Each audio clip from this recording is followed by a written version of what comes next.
It feels like forever ago since Netflix released part 1 of Cobra Kai's season 6, and finally we've now got part 2. Things are definitely heating up, and let's just say things are really getting intense. And now we have to wait until the new year for part 3. The wait is seriously going to feel like an eternity. For now though, let's just focus on what part 2 brings to the table. So my friends, with Cobra Kai part 2 now available on Netflix, do we have a blockbuster, a 50-50, or a flopbuster on our hands? In Cobra Kai Season 6 Part 2, the Sekai Taikai tournament takes centre stage, bringing together elite dojos from around the world. The Iron Dragons add a fresh dynamic to the competition, forcing Miyagi-Do to step up their game. The students must not only face tension from internal rivalries, but also these new skilled opponents who have a different approach to karate. Miyagi-Do's already fragile unity is further tested after Tori heads back to rejoin Cobra Kai, just as they're preparing for the Sekai Taikai. The biggest challenge comes from the Iron Dragons, whose style and tactics are unlike anything Miyagi-Do has encountered before. The arrival of Sensei Wolf and his team puts everything on edge, raising the stakes of the tournament. Meanwhile, old personal conflicts continue, threatening to derail the team before they face their toughest opponents yet. The resolution is still unfolding, but as Miyagi-Do faces the Iron Dragons, they must not only overcome their internal conflicts, but also adapt to the new style of combat. As the tournament progresses, the students will be forced to work through their issues and focus on the competition. Tori's complex role within Cobra Kai could play a pivotal role in shifting alliances and deciding the outcome. Ultimately, the Sekai Taikai will provide the stage for those characters to prove their growth and resolve. With part 2, we're getting 5 episodes that are roughly made up of between 35 and 45 minutes in length. So it's definitely more than achievable to be able to binge watch your way through the whole of part 2. The plot and storyline for the show has really felt like it's found another level, becoming more explosive and unpredictable. If I think about everything that's gone on in the show, even in part 1, there's been a lot of challenges, and refocusing our attention into part 2 has even gone that much further, because by the end of part 1 we saw Tori make the change and shift in her alliance. But now, in part 2, that change of alliance is being further explored and developed. We have the Iron Dragons who have just disrupted and jumped onto the scene, making an unexpected announcement to the Sekai Taikai competition, and they're really showing what they're made of. We've also got some consistency threaded through, which is that Cobra Kai have maintained their position in constantly trying to disrupt Miyagi-Do karate. But the interesting thing about Cobra Kai in part 2 that we saw being built up in part 1 is that they're being unleashed. Quan is really disrupting them. He's taking advantage of the fragile relationships that have come over from America to Barcelona. For example, we're seeing Robbie, who's really taking things to heart, with the change of Tori leaving Miyagi-Do and going to Cobra Kai. Quan is doing everything possible to try and make sure that he is fully throwing Robbie off of his game. Overall, part 2 of season 6 has really lived up to expectations. It's provided a masterful and thrilling next stage of the story, and it really grips you with everything that's sort of going on. It's not going rogue, but it's definitely not afraid to push the boundaries when it comes to keeping you captivated and keeping your heart rate elevated through the suspense-driven moments, and there's a lot of them. The standout moment for me with part 2 would have to be what I'm calling the Royal Rumble, which literally had all karate hell breaking loose. Gunther Braun, who is the head of the Sekai Taikai tournament, has always exuded power, strength and authority. But the further into the tournament that we go, the more intense things start to get. The tension that's then continually built is then unleashed in its full force. And let me tell you, it was high suspense karate action. The Royal Rumble scene is where the stability and control of the Sekai Taikai tournament comes crashing down, almost like a flick of a switch. The tension that has been simmering boils over when a clash between rival dojos spirals out of control. What begins as a high-stakes match quickly descends into chaos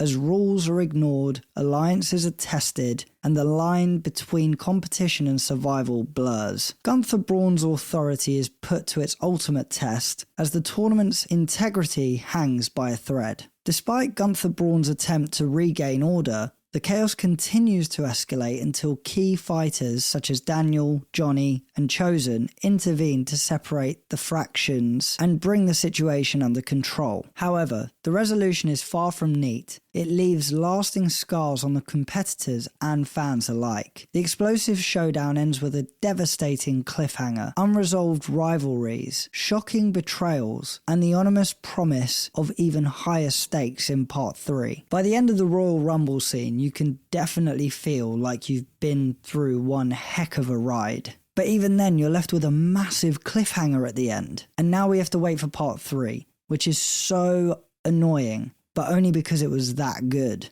When it comes to the critiques of Part 2, I've narrowed it down to two in particular. The first is that the issues surrounding the individual characters, such as Robbie and Miguel, get dragged on, and it almost feels like you're sitting there thinking, when is this going to come to its inevitable outcome? The second is stepping outside of the story for a minute and focusing on what Netflix have decided to do with its release of the different parts. Because now we're in a situation where Part 3 has got a lot of added pressure to surpass expectations and really double down in delivering an absolutely phenomenal final outcome. The character dynamics of Cobra Kai are driven by constant drama. Relationships shift between friendship and rivalries, and alliances shift unexpectedly. Part 2 heightens the tensions, with each character facing some sort of personal struggle, while also trying to unite as a team because of the Sekai Taikai competition. And then on top of that, you've got the huge disruptors that are at play, which is the Iron Dragons, who have burst onto the scene and added complete intensity to the tournament and the story. The primary challenge lies in how long these emotional arcs are stretched,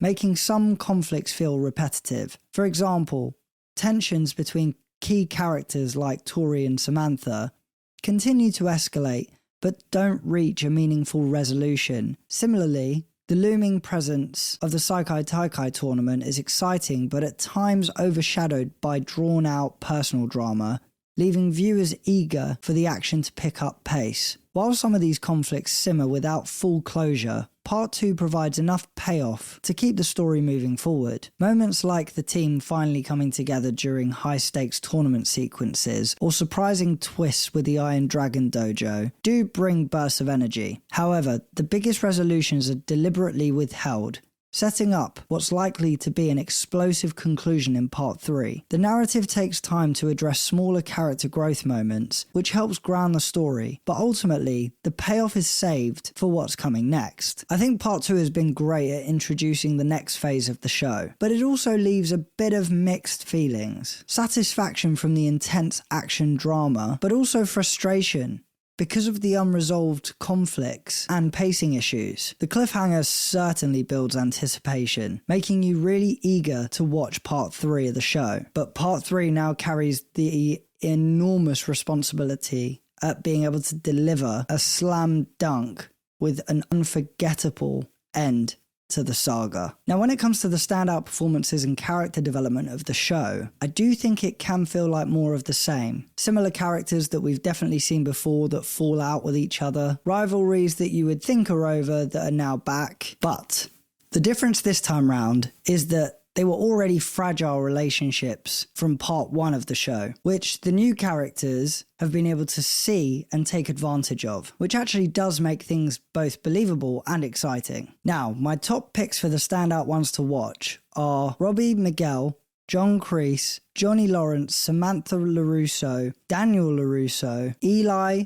Dimitri, Louis Tan, Axel and Zara. Now, starting off with Robbie and Miguel, they're finally acting like brothers. But there was a spanner that's thrown into the works, which was off the back of Part 1 and developed now in Part 2. Robbie starts off well, but we see his struggle develop and intensify as we move through Part 2 of the show. The cause of this is all to do with Tori's change of allegiance and going to Cobra Kai. He feels that his relationship is under threat and he can't concentrate, which is causing him to perform poorly in the tournament. On the other hand, when you've got Miguel, he was already feeling a certain type of way by losing out to Robbie in part 1. And he sort of accepts that at the beginning of part 2. But as the performances start to show from Robbie and have the opposite effect with Miguel, who's actually performing at the top of his peak, Miguel's ego starts to push through.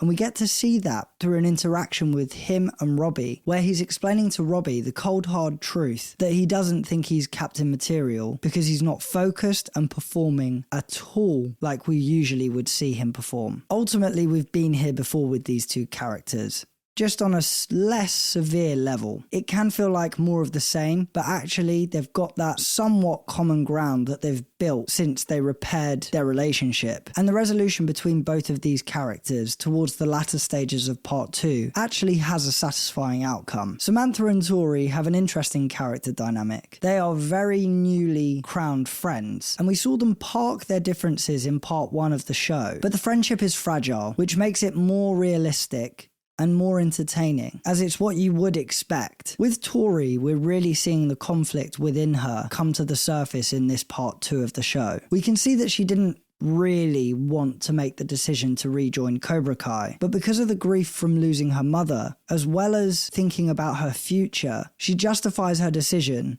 and powers through in order to aim high for winning the competition. Samantha, who wears her heart on her sleeve, shares her thought process behind why she's hurt. She values friendship, and she also values the fact that her friends should always feel that they can come to her and rely on her. Samantha and Tori both have an exchange at the beginning of the show, and through that exchange are cold hard truths, but with a newfound respect. I think it's really good that the progress that was made in part 1 has not gone to waste. And even though they're on opposite sides and extremely different sides to the point where they are ultimate rivals, what their dojos are, they do still have a level of respect and they do still consider themselves as friends. But that friendship is going to have to wait until they conclude the Sekai Taikai tournament and get back to the US. John Kreese and Louis Tam are both major problems for Miyagi-Do. John Kreese with Cobra Kai is where the major rivalry is, but Louis Tam with the Iron Dragons is a newfound rivalry that's organically been created and is the ultimate disruptor to the Miyagi-Do dojo. With John Kreese, as expected, he's up to his old tricks,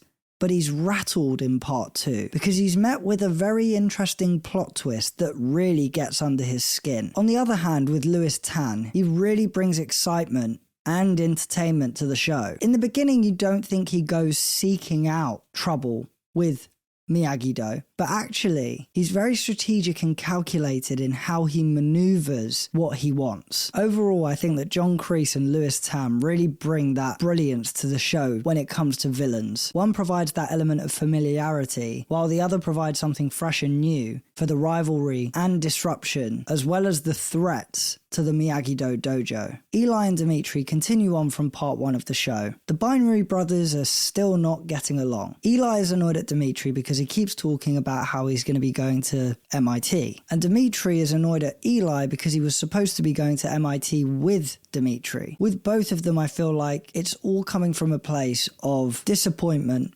because they're going to no longer be able to see one another all the time, and they clearly have a strong friendship. I would say that part 2 does a really good job at developing the conflict between the two friends. The setup from part 1 acts as a good grounding between the two of them, but then in part 2 it is very, very nicely developed, and it's also done in an organic way, which makes it more realistic. That leaves my chosen standout ones to watch out of the ones to watch being none other than Axel and Zara. These two fighters seriously bring the entertainment to part 2 of the show, injecting fresh energy into the Sekai Taikai tournament. During their introduction to the dojo, Zara impresses everyone with her innovative and fluid fighting techniques. Then there's Axel, with raw power and relentless drive, catching the eye of the more seasoned fighters. Their differing approaches create a natural rivalry, but they are forced to work together when paired in a critical training exercise. This unlikely partnership leads to a memorable scene where their combined strengths allow them to take down a group of senior fighters during a sparring challenge. Axel struggles with his overconfidence and inability to adapt when faced with unexpected techniques, often clashing with Zara, who values strategy and precision precision. Zara, on the other hand, faces doubts about her place in such a high-stakes tournament, questioning whether her unique style can stand up to the brute force of competitors like Axel. Both characters learn to embrace each other's strengths. Axel tempers his aggressive style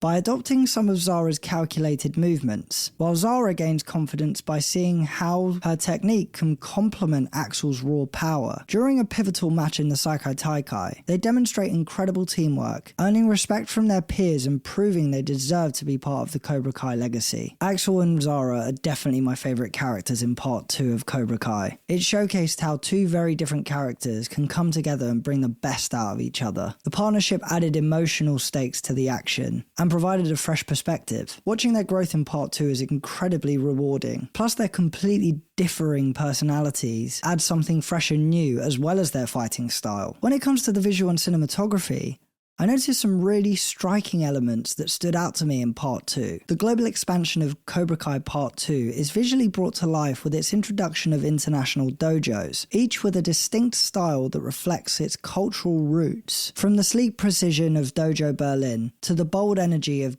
Dublin Thunders and the enigmatic edge of Fauci della Noche, the visuals highlight each dojo's unique fighting philosophy. These differences deepen the competition stakes and emphasize the global stage of the Sekai Taikai tournament, giving the season a fresh and dynamic element. The cinematography heightens the tension in long, drawn-out fight sequences. The camera's deliberate focus on every move, whether it's a perfectly timed block or a devastating kick, adds to the suspense. The tight angles and fluid tracking shots make you feel like you're in the middle of the action, amplifying the stakes as each character battles their personal and physical challenges. The visual and cinematography play a crucial role in resolving key moments. For example, in the Sekai Taikai tournament, the crisp editing and dramatic lighting shift the focus onto the fighters' final moves, visually highlighting their growth and determination. It creates a satisfying payoff as the tension built throughout the fights finally releases. The visual and cinematography really worked well with where the stories reached to. It drove the suspense and tension through the fighting scenes to make it more thrilling and visually impactful to watch. When it comes to the entertainment value, I do think that part 2 of Cobra Kai has met expectations. I think that all of the components, from the acting to the fighting sequences, the visuals, the cinematography, the music, the plot and storyline, all really complemented each other. Part 2 definitely does show progression on from part 1, and I do think it's better, but that's probably because everything's heated up. I do think it's pretty annoying how they've laid out the release dates for part 1, part 2 and part 3 instead of releasing all of the season at once, but I can understand why they've done that. I do think that they need to be a little bit careful when it comes to the development of the issues surrounding the characters and their relationship problems, and I also think that they need to be very careful with the side plot that's surrounding Mr. Miyagi's past, because they've not really made any progress on sharing an understanding of what happened all those years ago with Mr. Miyagi when he was in the Sekai Taikai competition, and we really don't have that long to go, so it will definitely be interesting to see how that plays out. Overall, I think part 2 of Cobra Kai's season 6 has been a success. Packed with suspense, tension and action, it really helps capture the intrigue of the show, keeping you hooked and wanting more. I give season 6 part 2 of Cobra Kai a 4 out of 5 buckets, meaning it's a binge watching blockbuster. So here's the binge watching question. If you had to pick between joining Miyagi-Do Karate, Cobra Kai, or the Iron Dragons dojo, which would you choose? For me personally, I'd join the Iron Dragons because they are insanely good. But let me know what all of you think down in the comments below. As always, don't forget to smash a like if you enjoyed, subscribe to the channel if you're new, and follow us on social media to stay up to date with the latest content. If you like what you've seen here and you want to see more, click right here to see more. I'm Matthew, this is Binge Watcher. Thanks for binging with me.